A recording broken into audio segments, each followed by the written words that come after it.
সকাল সকাল উঠে যদি দেখি একটা ছোট গাছে একরাশ ফুল ফুটেছে, মনটা না খুব ভালো হয়ে যায়। এদিকে আজকে আকাশের মুখ কালকে রাত থেকেই ভারী, কন্টিনিউ বৃষ্টি হয়ে যাচ্ছে, বৃষ্টি এক মুহূর্তের জন্য বন্ধ হচ্ছে না। এদিকে এখন বাজে সকাল 5:20, উঠে পড়েছি আমি। ছেলেটা বেরোবে কলেজ, তো তার জন্য একটু টিফিন রেডি করে দেবো। তো চলো আগে কাজকর্মগুলো মিটিয়ে তার জন্য টিফিন রেডি করতে চলে যাই। হ্যালো বন্ধুরা, আমি শ্বেতা, তোমরা আছো সিম্পল লাইফ উইথ শ্বেতায়।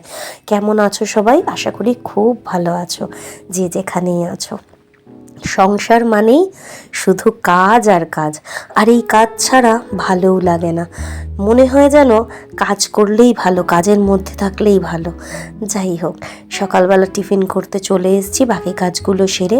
আকাশটাকে তো তোমাদের দেখালামই কীরকম বৃষ্টি পড়ছে, তো ততক্ষণ আমি এদিকটা সারি, ও স্নান টানগুলো করুক, বৃষ্টিটা একটু ধরলেই বেরিয়ে পড়বে। এই যে আজকে তরকারিটা একটু পেঁয়াজ দিয়ে একটু দম মতো করবো। এইরকম ছোটো আলুর দম মা খুব করতো, এরকম মানে বড় করে আলু কেটে না, ছোটো ছোটো করে কেটে দম করে দিত। আর রোজই লুচি পরোটা এগুলো আর দেবো না, আজকে ভাবছি একটু রুটি করে দেবো। একটু হাতে গড়া রুটি দিয়ে এটা একটু খাবে, কেননা রোজ লুচি পরোটা খাওয়াটাও তো ঠিক নয়, তেলের জিনিস রোজ রোজ খাওয়াটা ঠিক নয়, যতই সেটা বাড়ির হোক না কেন। তো এর জন্য মশলা করব, দেখে নাও মশলাগুলো: জিরে গুঁড়ো, ধনে গুঁড়ো, লঙ্কা, নুন আর হলুদ। এটাকে একটু জল দিয়ে পেস্ট করে 5 মিনিটের জন্য রেখে দেবো। 5 মিনিট বাদে এটা দিয়ে দেবো, দিয়ে আর এটাকে ভালো করে কষে জল দিয়ে ব্যাস দমটা করে নেব। আমি খুব ধীরে সুস্থে কাজ করতে ভালোবাসি, জানো তো। ওই হুড়পাড় করে দৌড়ঝাঁপ করে আমি কোনো কাজ করতে পারি না, পারিও না, ভালোবাসি না। যে কাজ করব ধীরে সুস্থে একদম গুছিয়ে পরিপাটি করে করব। তাই হাতে একটু সময় থাকতেই আমি উঠে পড়ি, কারণ বেশি বেলা করে উঠে লাভ নেই, তো সেই জন্য তাড়াহুড়ো লেগে যাবে। তো দেখো রুটিগুলো রেডি হয়ে গেছে, আর এদিকে দেখো ডিমের পোচও রেডি, সব খাবার দাবার রেডি। তো চলো একটু রুটিগুলোতে বাটার মাখিয়ে ওকে আগে দিয়ে নিই, তারপর আমাদের ব্রেকফাস্টটা নিয়ে নেব, নিয়ে আমরা খাবো। খেয়ে দিয়ে তারপরে বেলার রান্নায় যাব। আজ কি রান্না করব ঠিক করেছি বলো তো? যেহেতু বাইরে বৃষ্টি, তাহলে বৃষ্টি হলেই বাঙালিরা কি খায়? খিচুড়ি। কিন্তু আজকে খিচুড়িটা একটু অন্য রকম করে করব ভেবেছি, মানে মুসুর ডাল আর সেদ্ধ চাল দিয়ে ডিম দিয়ে খিচুড়ি। তো তোমাদের সাথে সেই রেসিপিটা আজকে আমি শেয়ার করব। যারা খিচুড়ি খেতে ভালোবাসো আর একটুখানি আমিষও খেতে ভালোবাসো, তারা কিন্তু এইভাবে খিচুড়িটা করে নিতে পারো। দেখো, চাল আর ডাল এখানে ভিজিয়ে আমি ধুয়ে রেখেছি, কেটে নিয়েছি আলু, আর এই যে বড় বড় করে পেঁয়াজ কেটেছি, মানে এই খিচুড়ির জন্য একটু বড় বড় পেঁয়াজ, আর ডিম, আর এই দেখো ফোড়নে এটা দেব শুকনো লঙ্কা, তেজপাতা, গোটা গরম মশলা, তার সাথে একটু জায়ফল আর জয়িত্রী দিয়ে এই যে ফোড়নে দিয়ে দিলাম। আর ওই চালটা, মানে চাল ডাল আমরা সমপরিমাণে নিই, তো এবার চালটা একটু কম আর ডালটা একটু বেশি নেবো এখানে, ঠিক আছে? তো ধরো হাফ কৌটো মতো চাল যদি নিই, তাহলে 1 কৌটো মতো ডাল নেব, এই হলো ব্যাপার। তো এই রেশিওতে করব। তো এই দেখো আলুগুলোকে আগে ভেজে নিচ্ছি, কিন্তু আলুগুলো খালি তেলে ভাজবে না, কিন্তু আলুগুলো ভাজার জন্য একদম ফোড়নটা দিয়ে ভাজবে, তাতে কি হবে আলুগুলোর মধ্যেও সুন্দর একটা গন্ধ যাবে। এবারে ভেজে রাখা আলুগুলোকে ভাজা হয়ে গেলে তুলে নেব, নিয়ে ওই ডুমো ডুমো করে কেটে রাখা পেঁয়াজগুলো একটু বড় বড় করে কেটেছি, তোমরা দেখলেই। কেন বলো তো? কারণ এই মানে খিচুড়িটা করার জন্য পেঁয়াজগুলো একটু বড় বড় থাকা দরকার, ওই জন্য বড় বড় করে কেটে নিয়েছি। পেঁয়াজগুলো ভাজা হবে ভালো করে। পেঁয়াজগুলো ভাজা হলে তারপর ডিমগুলো ফেটিয়ে ভেঙে ভেঙে এর মধ্যে দিয়ে দেবো, ফেটাবো না, ভেঙে ভেঙে দিয়ে দেবো, দিয়ে একেবারে এটাকে আলাদা করে ডিমগুলোকে নাড়িয়ে নাড়িয়ে ভুজিয়ার মতো করে ভাজবো।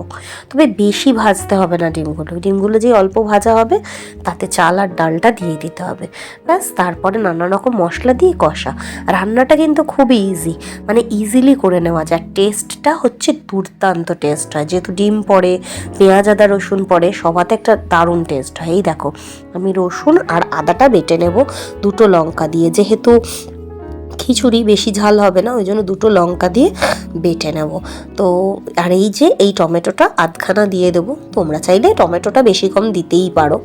এইগুলোর সব কিছু তোমাদের ওপর নির্ভর করে, কে কতটা ঝাল খাবে, কে কী খাবে। তো দেখো আমি এখানে 4টে ডিম নিয়েছি, এটা তোমরা বেশি কম করে নিতে পারো। নুনটা দিয়ে দিলাম, দিয়ে ভালো করে দেখো এটাকে ভালো করে ঘুরিয়ে ঘুরিয়ে এইভাবে ভুজিয়া টাইপ করবো। এবং এটা হাফ ভাজা হবে, মানে পুরো ডিমটা শক্ত হয়ে ভাজা হবে না, হাফ ভাজা হবে। তখনই তার মধ্যে কিন্তু চাল আর ডালটা দিয়ে দিতে হবে, যাতে পুরো চাল ডালটা ডিম দিয়ে মাখানো হয়। ঠিক আছে, কারণ যদি শক্ত হয়ে যায় তাহলে তো পুরোটা ওইভাবে মাখানো যাবে না। তো যাতে পুরোটা মাখানো যায়, তো সেই জন্য এইভাবে আমরা কিন্তু চাল ডালটাকে এইরমভাবে দিয়ে দেবো। দিয়ে এবার দেখো আমি কিভাবে কষছি। এই দেখো চালের সাথে ডালের সাথে ডিমটা না পুরো এইভাবে মেখে যাবে। এরপর আমি এর মধ্যে বেটে রাখা মশলা দেব, আর জিরে গুঁড়ো, ধনে গুঁড়ো দেবো, আর হলুদ দেবো। এটা তোমাদের নিয়ম, মানে তোমাদের পছন্দ অনুযায়ী, কিন্তু এর ওপর কোনো কিছু না, তোমাদের যেরকম পছন্দ হবে তোমরা সেই মতো করবে। তো মশলাগুলো সবসময় নিজেদের মতো করে আন্দাজ মতো দেবে, কারণ আমি ওইভাবে মশলা বলতে পারি না। ওইভাবে মশলা বলতে গেলে কি হয় বলো তো, অনেকে গন্ডগোল করে ফেলে, একটু বেশি কম হলে তো জিনিসটা খারাপ হয়। তো এই দেখো ধনে গুঁড়ো দিয়ে দিচ্ছে, আর আমি এইভাবে ঢালি বলে কেউ কিন্তু এইভাবে ঢেলো না, এটা আমার আন্দাজ হয়ে গেছে আমি কতটা কি দেবো, আমি এইভাবেই দিয়ে দিই। তো জিরে গুঁড়ো ধনে গুঁড়োটা দিয়ে নিলাম, দিয়ে এবার এটাকে ভালো করে কষবো। আর কষা টষা হয়ে গেলে এর মধ্যে একটু ঘি দেবো। হ্যাঁ, কষাটাই কিন্তু মেন, দেখতে পাচ্ছ একেবারে ঝুড়ো ঝুড়ো হয়ে যাবে কষতে কষতে, বুঝলে তো। তোমরা কিন্তু যারা অফিসে বেরো বা কাজে বেরো, যাদের খুব তাড়াহুড়ো থাকে যে কী রান্না করব টেনশন, তারা কিন্তু মধ্যে মাঝে এগুলো বানিয়ে খেতে পারো। এইগুলো খুব সহজ পাচ্ছ, খুব তাড়াতাড়ি হজমও হয়, আর জিনিসটাও খুব ভালো হয়, খুব টেস্টি হয় খেতে। তাই জন্য আলাদা করে ডিম টিমও ভাজতে হবে না, এটা শুধুই তোমরা খেয়ে নিতে পারো, বা লাঞ্চ বক্সেও কিন্তু এটা খুব ভালো যায়। তোমরা এইভাবে করে খেতে পারো। আসল কথা কি জানো তো, রোজ সকালে উঠে এটাই ভাবি কিভাবে তাড়াতাড়ি করে কাজটা করা যায়, আর সব কিছু করতে গেলে তো টাইম লাগে। একা হাতে যদি প্রচুর কাজ করতে যাই তাহলে তো টাইম লাগবে। তো সেই টাইমটাকে কি করে মেকআপ করব, এটাই হলো কথা। এই দেখো আমি রেড কাউয়ের ঘিটা ইউজ করি, তো এই ঘিটা দিয়ে দিলাম। আর আমি রেড কাউয়ের ঘিটা ইউজ করি, বড় ঘিও আনা হয়, কিন্তু বড় ঘিটা আর দোকানে পাইনি দেখে এবার এই ছোটোটাই নিয়ে এসেছি। তো ঘিটা দিয়ে আবার ভালো করে কষবো। কষতে কষতে তোমরা দেখতেই পাবে যে এটা কীরকম ঝরঝরে হয়েছে, এই দেখো, দেখেছো।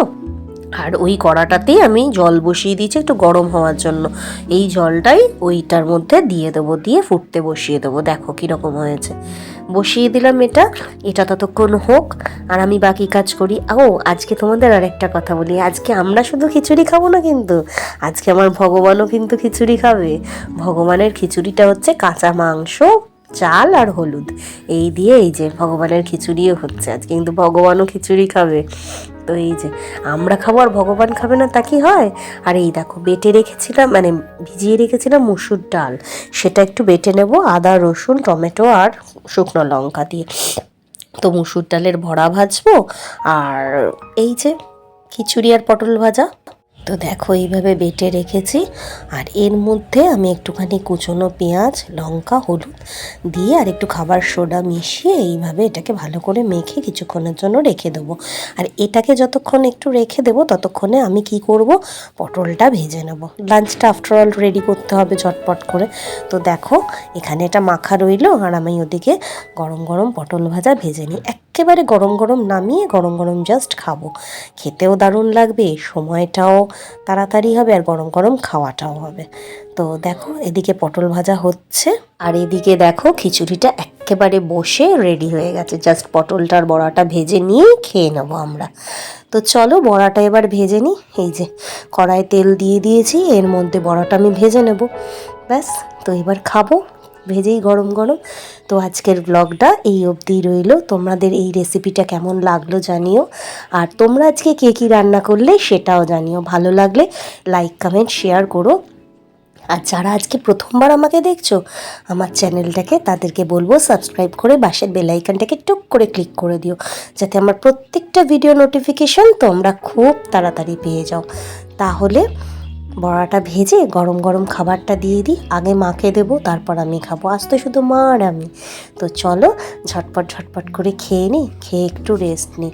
শরীরটা আমার আজকে ভালো নেই, ভীষণ ঠান্ডা লেগেছে, মানে ঠান্ডা গরম লেগেছে, এত বর্ষার জল মারাতে হয় না করে করে, ঠান্ডা গরম লেগে গেছে, নাক চোখ মুখ জ্বলে যাচ্ছে। তোমরা যে যেখানেই আছো ভালো থেকো, বর্ষায় সাবধানে থেকো, রাস্তাঘাটে সাবধানে বেরিও। চতুর্ধারে বিদ্যুতের লাইন এদিক ওদিকে কাটা পড়ে আছে, যার জন্য জল মারানোর আগে চিন্তা করে তবে মারিও। তাহলে আজকে চলি, টাটা।